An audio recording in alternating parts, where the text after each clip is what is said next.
Russia presented evidence of what it says were biological weapons facilities tied to the Pentagon that were operating in Ukraine and have significantly put the health of the people in the region in danger. This is what Russian Representative Ambassador Nebenzia had to say before the UN Security Council about what sounds like a very, very serious matter.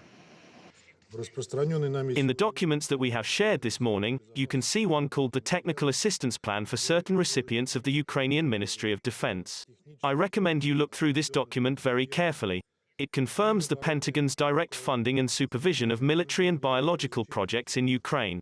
The total funding accounted for $32 million, money which went directly to a number of Ukrainian Defense Ministry laboratories. According to this plan, the U.S. Ministry of Defense ran the projects on Ukrainian territory.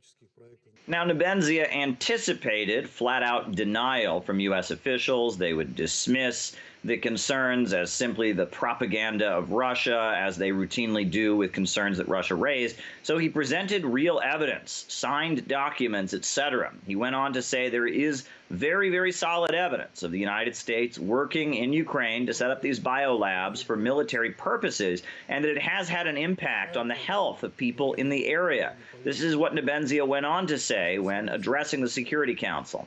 The documents we unveiled have real signatures of U.S. officials on them. In particular, many are signed by the head of the Ukrainian Office of the Threat Reduction Agency, Joanna Wintroll, a Pentagon staff member. She is well known in non-proliferation circles. Before Ukraine, she supervised the destruction of chemical weapons in Libya. If journalists are really interested in verifying the documents we shared, then I suggest that you ask her directly whether it really is her signature. Now, as Nebenzia predicted, the U.S. ambassador and representative before the Security Council simply dismissed these allegations as conspiracy theories, propaganda, did not respond to the very solid claims that were made by the Russian representative. Anything that comes from Russian officials is simply dismissed by the United States. Here's what we heard from the U.S. representative in response to some pretty solid evidence that was presented.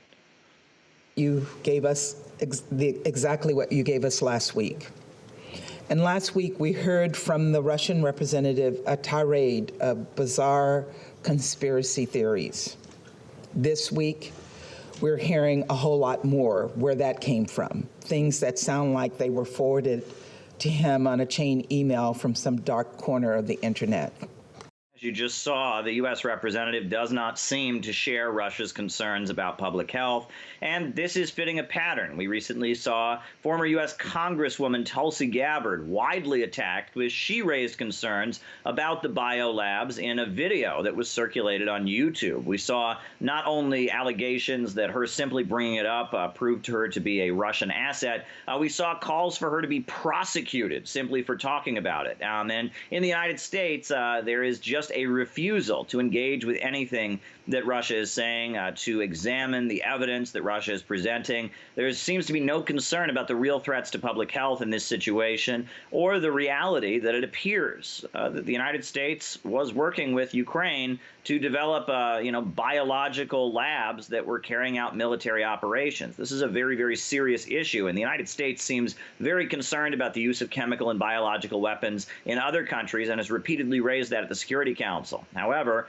when Russia raised this concern and presented real documents signed by U.S. officials, a lot of evidence to back up their claims, we saw the United States simply ignore it. Britain echoed some of what the United States said. Quite a divide between officials in the global community. China made clear that they are very concerned about the danger of biological weapons and the threats to public health. But the allies of the United States, they seemed to just simply dismiss Russia's words and ignore them, call them propaganda and conspiracy theories.